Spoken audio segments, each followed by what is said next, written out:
بسم اللہ الرحمن الرحیم۔ توبہ آدم بشفاعت محمد مصطفیٰ صلی اللہ علیہ وآلہ وسلم کے قبول ہوئی۔ اللہ کا حکم ہوا، اے آدم تم اور تمہاری بیوی سراندیپ میں جا رہے ہو تاکہ دنیا میں تمہاری نسل آگے بڑھے۔ حضرت آدم علیہ السلام برضائے الہی خطہ ہندوستان میں آئے اور بود و باش اختیار کی۔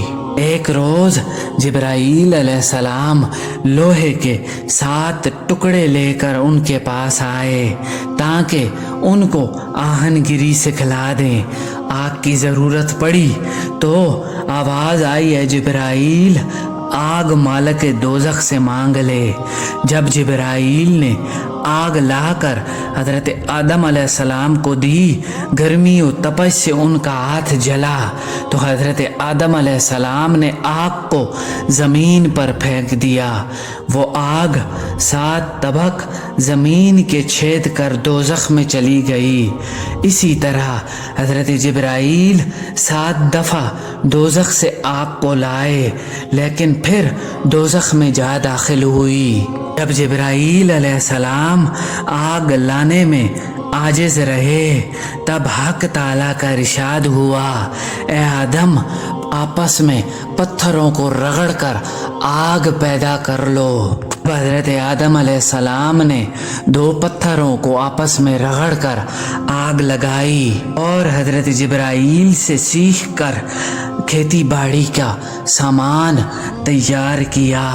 حضرت جبرائیل علیہ السلام جنت میں واپس گئے اور ایک بیل کا جوڑا اور ایک مٹھی گندم لا کر حضرت آدم علیہ السلام کو دی اور کہا، اے آدم اپنی محنت کر کے اپنے ہاتھ سے اپنی غذا حاصل کرو۔ حضرت آدم علیہ السلام گندم کو بونے لگے۔ جب گندم بو چکے تو پھر ہل جوتنا شروع کیا۔ جب بیل سستی کرنے لگا حضرت آدم علیہ السلام نے اس کو ایک لکڑی کا ٹکڑا مارا۔ بیل نے کہا، اے آدم مجھ کو تو کیوں مارتا ہے؟ اگر تجھے عقل ہوتی تو اس دنیا میں تو کبھی نہ پھنستا۔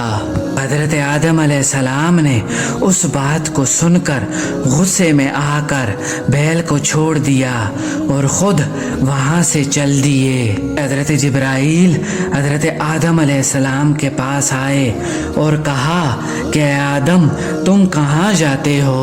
حضرت آدم علیہ السلام نے کہا کہ بیل میری بات نہیں مانتا۔ تو حضرت جبرائیل نے کہا کہ جو شخص اللہ تعالیٰ کی نافرمانی کرے گا وہ رنج میں گرفتار رہے گا۔ اب تم کو یہ رنج و تکلیف برداشت کرنا ہے تبھی نعمت کھاؤ گے۔ پھر حضرت آدم علیہ السلام نے دوسری دفعہ ہل جوتنا شروع کیا، پھر بیل کجی کرنے لگا۔ پھر حضرت آدم نے اس کو ایک لکڑی کا ٹکڑا مارا۔ تب بیل نے آسمان کی طرف منہ کیا اور اللہ کی بارگاہ میں عرض کی اور رونے لگا۔ جب آدم علیہ السلام نے یہ ماجرا دیکھا تو بیل کو چھوڑ کر ایک طرف چل دیے۔ حضرت جبرائیل پھر تشریف لائے اور کہا کہ آدم تم بیل کو چھوڑ کر کہاں جاتے ہو؟ وہ بولے کہ بیل نے خفا ہو کر اللہ کی بارگاہ میں میری شکایت کی ہے۔ تو جبرائیل نے کہا کہ اے آدم خدا نے تم کو سلام کہا ہے اور فرمایا ہے کہ تم نے بہشت میں بھی ایسا ہی کیا تھا۔ اس وقت بھی تم اذیت میں مبتلا ہو گئے تھے۔ اگر تم بیل پر سختی کرو گے تو پھر یہ تمہاری بات کبھی نہیں مانے گا۔ تم جلدی جاؤ اور اپنے کام میں مصروف رہو۔ اللہ بیلوں کی زبان پر مہر لگا دے گا تاکہ وہ بات نہ کر سکیں، تب اچھی طرح ان سے کام لو۔ پھر حضرت آدم علیہ السلام کھیتی کرنے میں مشغول ہوئے۔ جب گندم پک کر خشک ہو گئی، تب اس کو کاٹ لیا۔ یہ سب کچھ 7 گھڑی میں تیار ہو گیا۔ زمین نے کہا، اے آدم مجھے معاف کرو کہ میں ضعیف ہوں، وگرنہ اس سے بھی جلدی تم کو گندم پکا کر دیتی۔ حضرت آدم علیہ السلام نے جب گندم کو مل کر صاف کر کے کھانا چاہا، تب جبرائیل نے کہا کہ پہلے گندم کو پیس کر پانی کے ساتھ خمیر بناؤ، پھر اس کو آگ میں پکاؤ۔ اب حضرت حوا نے حضرت جبرائیل سے تعلیم پا کر اپنے ہاتھ سے گندم کو پیسا اور پانی کے ساتھ خمیر بنا کر روٹی پکائی اور لا کر حضرت آدم علیہ السلام کے پاس رکھی۔ جب حضرت آدم علیہ السلام نے روٹی کو کھانا چاہا تو جبرائیل نے کہا کہ ذرا صبر کیجئے، سورج غروب ہو لینے دو کہ تم روزہ دار ہو۔ جب شام ہوئی، حضرت آدم اور حوا نے ساتھ مل کر روٹی کھائی۔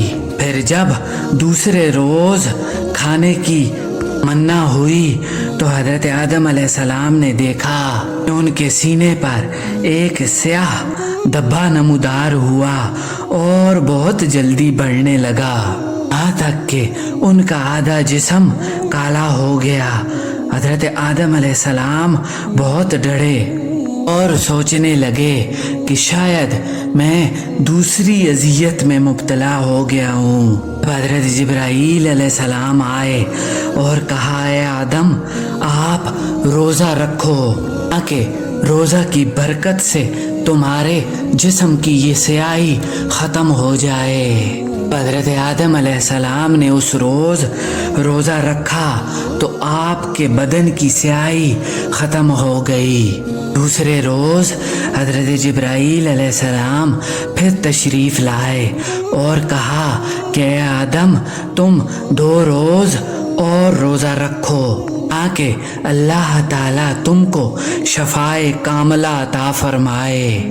ان روزوں کا نام ایام بیض ہے۔